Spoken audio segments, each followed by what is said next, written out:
संदीप माहेश्वरी जी जो motivational speaker है, उन्होंने एक बार जया किशोरी जी को अपने स्टूडियो में बुलाया था। Please give an energetic and warm welcome to the one and only Jaya Kishori ji.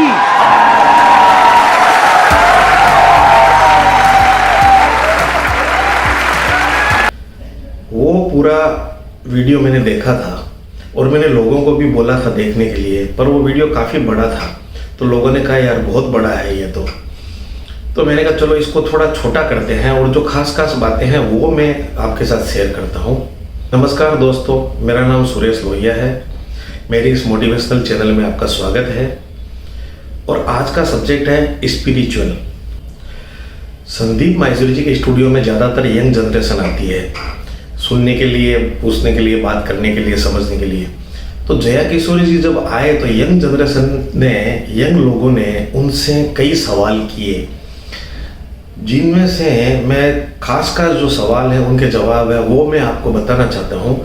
एक बच्चे ने पूछा कि मैडम ये स्पिरिचुअलिटी जो आध्यात्मिकता है वो क्या है, तो जया किशोरी जी ने जो जवाब दिया वो अपन शॉर्ट में सुनते हैं। मेरे हिसाब से, और आई थिंक मेरे क्या पूरी दुनिया के हिसाब से, जो भी स्पिरिचुअलिटी को ठीक से समझता है ये यंग एज प्रोसेस ही है। जैसे अगर आप रिलीजियस वे में भी सुने तो भगवान को हम कुछ भी चढ़ाते हैं वो फ्रेश होता है, प्रसाद है, फूल है, कुछ भी एक दिन दो दिन पहले नहीं होता। तो हम खुद इतने पुराने होके क्यों फिर अपने आप को चढ़ाते हैं? जब आप रिजिड हो चुके हैं, जब आपको आगे कुछ काम खास करना नहीं है, आप रिटायर हो चुके हैं, तब आप उस स्पिरिचुअलिटी का करेंगे क्या? आपकी लाइफ में कोई चैलेंजेस होंगे ही नहीं जब सामना करने के लिए। तो स्पिरिचुअलिटी मतलब सिर्फ पूजा पाठ नहीं होता। मंत्र, जैसा मैंने लिसनिंग एक्सरसाइज बताई, वैसे ही मंत्र चैंटिंग भी एक बहुत बड़ी एक्सरसाइज है कि आप मंत्रों का उच्चारण करते हैं मेडिटेशन में, क्योंकि जो पावर, जो वाइब्रेशंस वो साउंड रखते हैं वो आई थिंक दुनिया में और कहीं नहीं है। तो वो आपके करियर के लिए, कंसंट्रेशन पावर के लिए, कॉन्फिडेंस के लिए, मेमोरी पावर के लिए, सबके लिए बहुत अच्छा है। तो आपको यही समझाना है कि आप स्पिरिचुअलिटी का मतलब, एक तो पहले ये पर्सपेक्टिव हटा दें कि हम सब त्याग देंगे, हम सब छोड़ देंगे। ऐसा कुछ भी नहीं होता। गीता जी में स्पिरिचुअलिटी का ज्ञान उसको दिया गया है जिसको आगे जाके राजा बनना है, अर्जुन को। फिर एक यंगस्टर ने पूछा कि मैडम ये जो दोस्ती होती है, उसने अपने हिसाब से बताया कि हम दोस्ती को इस तरह से मानते हैं, आपके हिसाब से क्या होती है? तो जया किशोरी जी ने जो जवाब दिया वो वाकई में सुनने लायक था। उन्होंने डेफिनेशन दोस्ती की बहुत अच्छी दी है, आइए अपन भी वो सुनते हैं। दोस्ती बहुत बहुत ज़रूरी होती है और इस पे भी मेरा एक छोटा सा वीडियो है कि आप फ्रेंड्स को आइडेंटिफाई कैसे करें, या वही जो क्वालिटीज़ है वो खुद में भी कैसे लाएं। तो सबसे पहली क्वालिटी यही है कि हम जो सिर्फ सैटरडे संडे जिन दोस्तों से पार्टी करने के लिए मिल रहे हैं वो आपके दोस्त नहीं होते हैं। वो आप बस एंटरटेनमेंट के लिए, आपको मस्ती करना है, मज़ा करना है तो आप मिल रहे हो। लेकिन एक्चुअल जो आपके दोस्त होते हैं ना, वो आपको भी सिखाते हैं, आप उनको भी सिखाते हैं, वो आपके साथ ग्रो करते हैं। और जैसा आपने कहा एसेंस, जैसे मैं मेरे पेरेंट्स के जो दोस्त हैं सालों से इक्के दुक्के हैं लेकिन अभी तक हैं, और अभी भी हम कई बार ऐसा लगता है कि आप ऐसे कैसे बात कर रहे हो उनसे, तो वो कहते हैं हमारे दोस्तों को अपने दोस्तों जैसा मत समझना कि हम एक दो बोल देंगे या एक दो चीज़ें हो जाएंगी और हमारी दोस्ती टूट जाएगी। हमारी दोस्ती इस चीज़ पर नहीं बनी है। वो अगर महीनों भी एक दूसरे से नहीं मिल रहे हैं या एक साल तक भी उन्होंने बात नहीं की है, वो एक साल बाद भी फ़ोन करते तो वो वैसे ही होते जैसे वो एक साल पहले थे, जहाँ उनकी बात छूटी थी, बिल्कुल वैसे।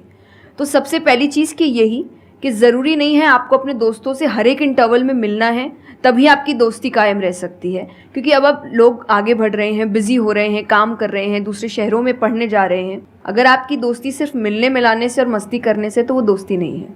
तो ये सबसे पहली चीज़ है कि जो आपको, आपके सिचुएशन को समझे, वाइस वर्सा आप उसके सिचुएशन को समझिए कि दोस्ती है पर ज़िंदगी भी है, काम भी है, मेहनत भी है, परिवार भी है।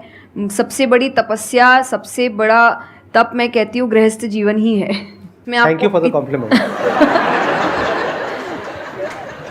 उसमें आपको इतना कुछ करना पड़ता है, वो एक सिचुएशन को समझना ज़रूरी है। दूसरा, आजकल जो एक ट्रेंड बन चुका है कि फ्रेंड्स सपोर्टिव होने चाहिए, तो सपोर्टिव का मतलब ये नहीं कि तुम गलत भी करो, तो जो कर्ण और दुर्योधन की दोस्ती थी कि नहीं भाई पाप भी कर, मार, गलत कर, मैं तो साथ खड़ा हूँ, ये दोस्त नहीं होते। ये बहुत बड़ा पॉइंट बोला है इन्होंने, अभी इसके बारे में मैं बात करूँगा।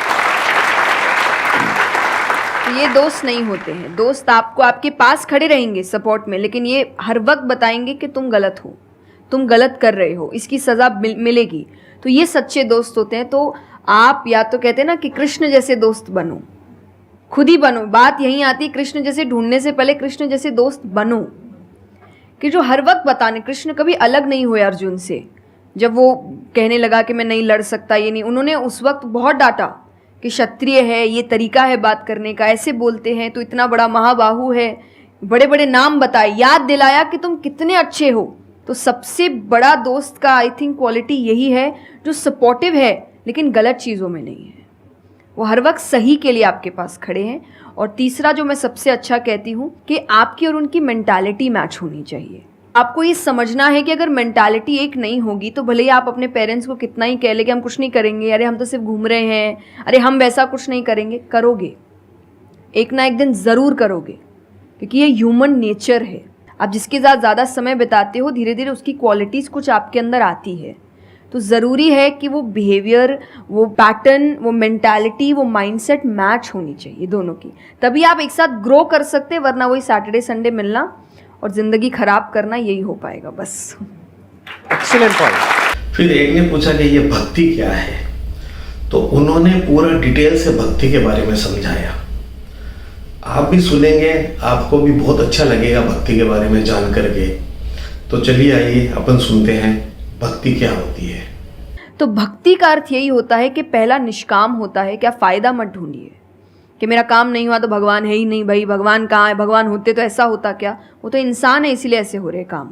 भगवान ने तो सबको देखे, बच्चा तो मासूम ही होता है, बड़े होके ख़राब हो जाता है। कोई बच्चा गलत आपने देखा है क्या? छोटा सा बच्चा ही डॉन बनने के बारे में सोच रहा है, वो तो बच्चा ही होता है, मासूम होता है, सच्चा होता है। तो भगवान इसलिए कहते हैं बच्चे भगवान का रूप है, क्योंकि वो एकदम प्योर होते हैं। बड़े होने के बाद हम काम खराब करते हैं और नाम फिर हम भगवान का देते हैं, क्योंकि हमको इल्ज़ाम लगाने के लिए लोग चाहिए। ये फेलियर्स के लिए भी, आप फेलियर्स के लिए भी हम कहते हैं मेरा काम अच्छा नहीं था, मेरा समय अच्छा नहीं था, मुझे पेरेंट्स ने सपोर्ट नहीं किया, मेरे पास ये नहीं था। वरना अगर देखा जाए इन्हीं सिचुएशन में कई लोग हैं जो काम करके आगे बढ़ जाते हैं। तो करने वाला तो कर लेगा, नहीं करने वाला इल्ज़ाम लगाएगा। तो वो इल्ज़ाम अभी हमें ऐसे दिखता है, एक ऐसा कोई है जो सामने तो खड़ा नहीं है, भगवान लगाओ इल्ज़ाम। तो दोस्तों जो खास बातें थी वो मैंने इस वीडियो में कवर की है। उम्मीद है आपको अच्छी लगी होगी। अगर आपको ये वीडियो अच्छा लगा है तो आप अपने दूसरे सहयोगियों को, साथियों को, संबंधियों को शेयर कीजिए। अगर आपने अभी तक नहीं सब्सक्राइब किया है तो प्लीज़ सब्सक्राइब कीजिए। आज के लिए इतना ही। नमस्कार।